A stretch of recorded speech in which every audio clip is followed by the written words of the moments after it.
Assalamu alaikum, bienvenue sur Vérité Din.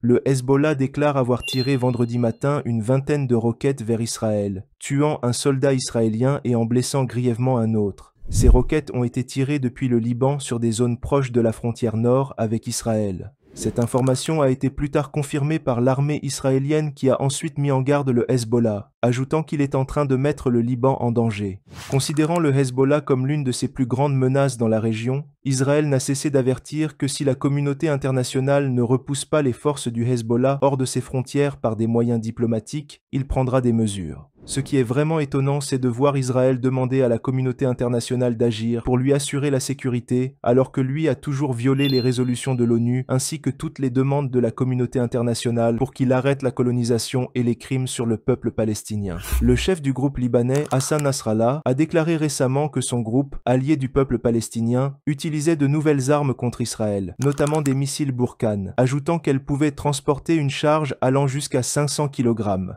Il a ajouté que son groupe a également utilisé pour la première fois des drones d'attaque et a envoyé des drones de reconnaissance au plus profond d'Israël. D'après les analystes, Israël fait face à plus de dangers qu'il n'a jamais connus depuis sa guerre 1948 contre les pays arabes, et cela pour plusieurs raisons dont voici la principale. Israël est aujourd'hui confronté à des menaces de plusieurs ennemis très déterminés qui utilisent des armes du XXIe siècle et ne sont plus organisés en petites bandes de miliciens, mais plutôt en armées modernes, dotées de brigades, de bataillons, de cybercapacités, de missiles à longue portée, de drones ainsi que des systèmes de renseignement très sophistiqués. Sur la liste, il y a les Houthis au Yémen, le Hezbollah au Liban, la résistance en Palestine, ainsi que d'autres groupes en Irak et en Syrie. Ces groupes armés existent depuis longtemps, mais on les a tous vus faire surface comme des dragons au cours de ce conflit, menaçant simultanément Israël d'une guerre à 360 degrés. Comment une soi-disant démocratie moderne peut-elle vivre avec une telle menace? C'est exactement la question que ces forces veulent poser dans l'esprit de chaque Israélien. Ils ne recherchent pas un compromis territorial avec l'État d'Israël.